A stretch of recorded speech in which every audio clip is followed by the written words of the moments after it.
Hi, I'm Raj. I'm 14, and this is my new house. It's a lot, right? Like, this is not what normal houses look like.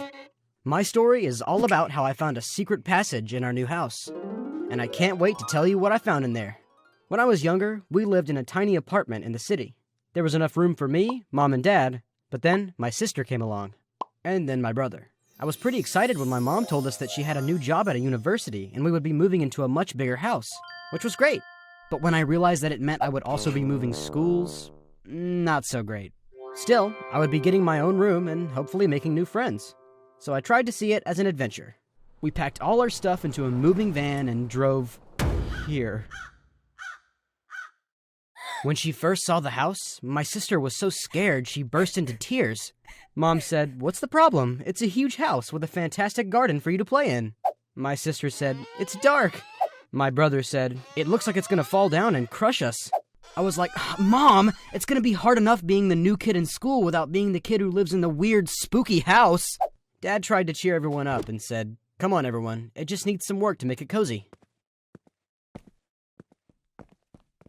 Just then, a ball came over from the house next door, and that's how I met Tim and Eddie. Tim is my next door neighbor. He said, can we get our ball back?" I was like, "Sure. Hi, I'm Raj. I'm moving in." Eddie, his friend, said, "Yeah, pretty brave." And they both laughed, like they knew something I didn't. I wish I had some of my old friends with me to back me up. Tim said, "Eddie, don't say anything. He can find out for himself." But I already guessed there must be rumors about such a weird-looking house. So I was just like, "Spill it. What happened in my house?" Tim tried to scare me with a story about how a magician used to live there and do weird spells and things. He said the magician died in the house, but his body was never found. Eddie was like, "Tim, if his body was never found, how do they know he died?" Eddie insisted instead that he'd heard a group of nuns used to live in the house. But one day, they all turned into enormous black crows and flew away.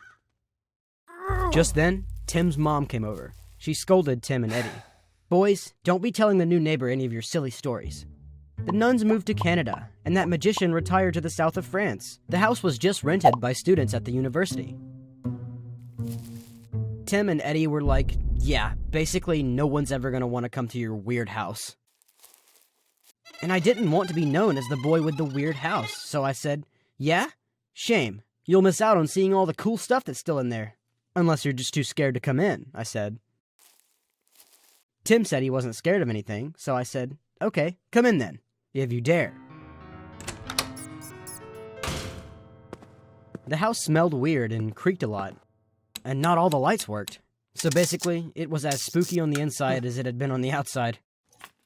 We looked through some of the old junk and found loads of playing cards and posters for a show by Maximo the Magnificent. So a magician had lived in my house, but not a magician who did weird spells, one who did magic shows. "Lame," said Tim. I was so annoyed, I wanted something that would make Tim and Eddie think me and my house were cool. Ghosts! Yes! Now that would impress Tim and Eddie. I told them it must be a ghost. But I realized it was just my brother and sister exploring the house. But then, there was a weird moaning sound from the next room, like, "Oh." It happened again. "Oh." And Tim freaked when I said I was going to open the door. Eddie shrieked, "Please don't open the door." But I didn't really believe in ghosts, so...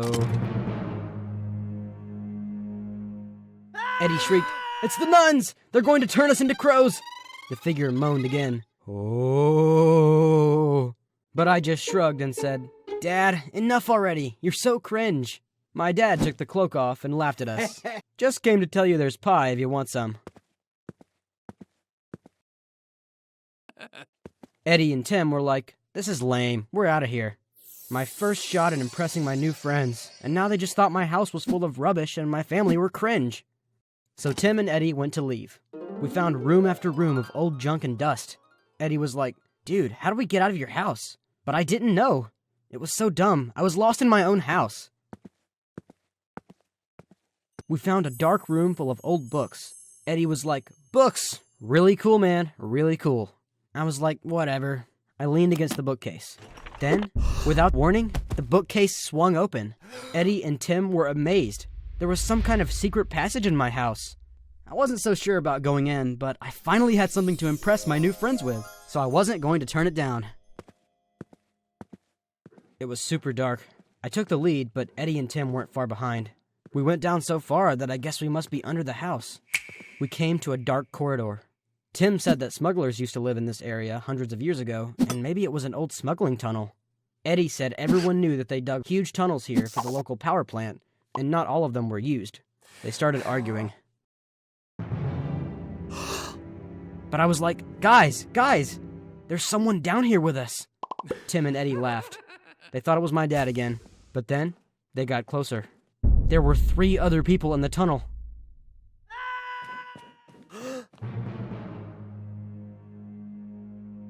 I took 1 step forward, and the person in the corridor also took a step forward. I took a step back. They took a step back. I thought about what would make someone want to live in the dark down here. Maybe it wasn't a person. Maybe it was some kind of monster. I raised my torch to get a better look. And I saw my own face. There wasn't anyone in the secret passageway. It was a mirror. I was like, guys, it's okay. Tim went behind the mirror for a closer look.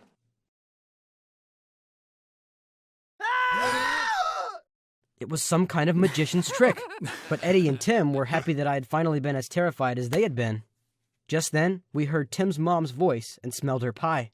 Guys, I said, the tunnel must lead to the kitchen. You can be out of here in no time. And to my surprise, Eddie said, let's have some pie. I'm starving. And Tim said, yeah, then we can explore the rest of the house. We hurried along, hoping there would still be some pie. And then, I saw something in the tunnel. I was like, wait, stop! It was a human skeleton. Eddie and Tim called out, Maximo the Magician! And I just... Aah! And you didn't have to have Tim's mom's supersonic ears to hear that. Dad called out, what's wrong? Are you hurt? And I was like, there's a dead body in our new house! We have to get out of here. Wait, said Dad. That doesn't look like bone. Tim was like, the medical students and their Halloween tricks. Oh yeah, said Eddie. Last year they dug a pit outside the house so everyone fell in. Yeah, said Tim. And the year before that they made the doorbell into screaming sounds. That was so funny. Medical students. Why didn't anyone tell me? Then my dad was like, okay, that's enough standing around in the passageway. Time for pie.